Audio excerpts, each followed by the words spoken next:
ทักทายสบายดีตอนแรงตอนนี้ค่อยได้ยืนอยู่ที่เนาะแคมป์ของแข้งสวรรณเขตเนาะซึ่งว่าด้านนั้นก็จะเป็นประเทศไทยทุกคนปีที่แล้วเนี่ยค่อยมาสถานที่แห่งนี้เขายังบ่ได้มีการก่อสร้างแต่ว่ามาอีกสุดนี้ซึ่งว่าสถานที่แห่งนี้เพิ่นกำลังมีการก่อสร้างเพิ่มเติมต่อจากที่เดิมทุกคนซึ่งว่าด้านหน้าเนาะหินบอกตึกตัวหันตึกสีแดงเขาจะสร้างสุดหันแต่ว่ามาสุดนี้เนาะเพิ่นก็ได้มีการพัฒนาสร้างต่อไปซึ่งว่ายาวได้ทุกคนเนาะซึ่งว่าไปหดจุดพูดเนาะฟังให้ทุกคนเนาะตะเวนกำลังจะตกดินแล้วซึ่งว่าตอนนี้ก็เป็นเวลา6 โมงโอ้สวยงามสวยงามถ้าเฮาจะหาทุกคนขี่รถเลาะไปให้สุดก่อนเนาะไปเบิ่งว่าโครงการที่เขาเจ้าก่อสร้างเพิ่มเติมมันจะสุดไปหอดไซนะทุกคน Let's go โอ้ฟังให้เขาเจ้าพัฒนาไว้ขนาดนั้น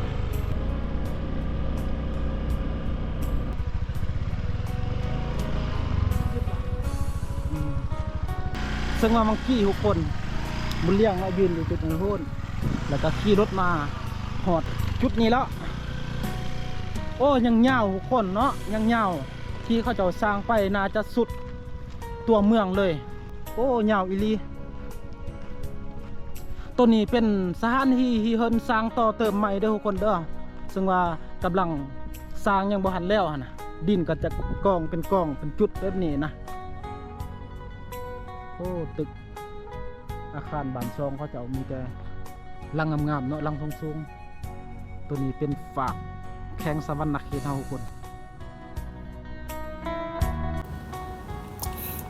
เอาบาดนี้เขาจะพาทุกคนมาเลาะเบิ่งด่านเนื้อสุดเนาะซึ่งว่าสถานที่แห่งนี้เขาจะสร้างเสร็จสมบูรณ์ในหลายปีที่ผ่านมาแล้วซึ่งว่าบรรยากาศตอนนี้ก็โอ้ยทุกคนตาเว้นไก่จะตกดิน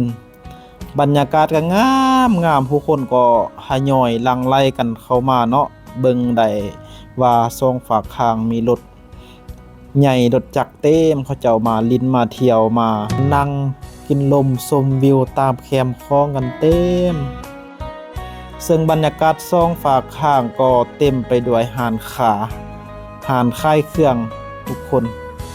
มีให้เลือกซื้อเลือกกินเลือกใส่เลือกซอยเต็มถนนเนาะซึ่งว่าตอนนี้ก็6 โมงตะเวนก็จะตกดินไปเรียบร้อยซึ่งว่าแสงสว่างด่านฝั่งไทยมุกดาหารตะเวนก็กำลังจะตกดินพินเรียบร้อยซึ่งว่าจุดนี้เฮาก็จะมาฝากรถไว้จักข่าวเนาะซึ่งว่าหลังจากที่ฝากรถแล้วบุญเลี้ยงจะพาทุกคนเลาะไปเบิ่งด่านลุมซึ่งว่าต้นนี้จะเป็นหักเครื่องเลยทุกคนแคมป์คลองสวรรณเขตจะมี2หักเนาะตัวนี้จะเป็นอีกฝากหนึ่งนะหลังจากนั้นเราก็จะมาย่างลงมาด่านลุมก็จะเห็นได้ว่าผู้คนทั้ง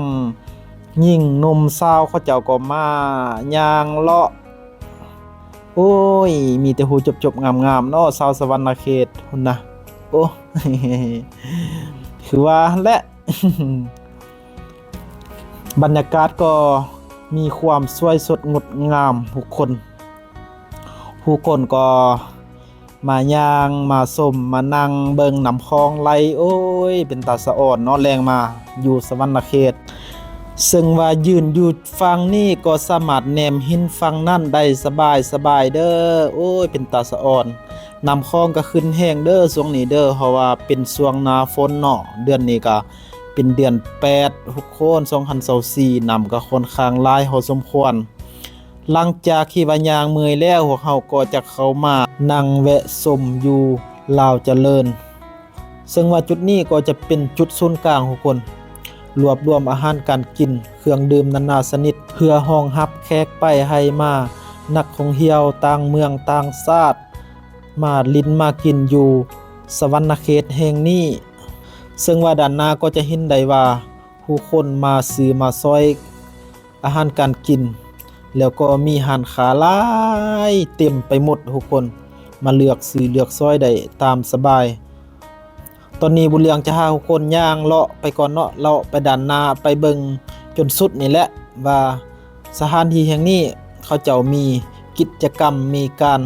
จัดวางแสดงหรือว่าค้าขายกันแนวใดสถานที่แห่งนี้หลักๆก็เป็นโซนขายของอยู่ของกินเครื่องดื่มเพื่อให้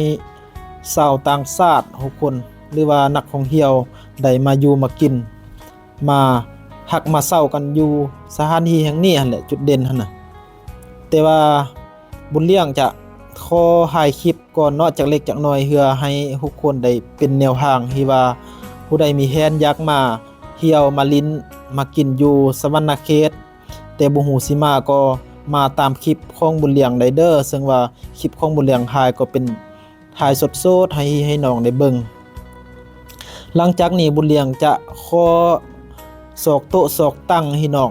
ศอกโต๊ะศอกตั้งนั่งกินข้าวกินน้ำจักหน่อยเพราะว่าย่างมาก็เมื่อยเพราะว่าเดินทางมาก็ไกลเติบหั่นน่ะสัวสิฮอดสำหรับคลิปนี้ก็จะจบเพียงเท่านี้พี่น้องเอ้ยเอาไว้พบกันใหม่ในคลิปวิดีโอต่อไปเด้อฝากพี่ฝากน้องกดติดตามและกดเป็นกำลังใจให้บุญเลี้ยงเด้อเพื่อจะได้รับชมคลิปใหม่ๆต่อไปเนาะสำหรับคลิปวิดีโอนี้ขอลาไปก่อนพี่น้องบ๊ายบาย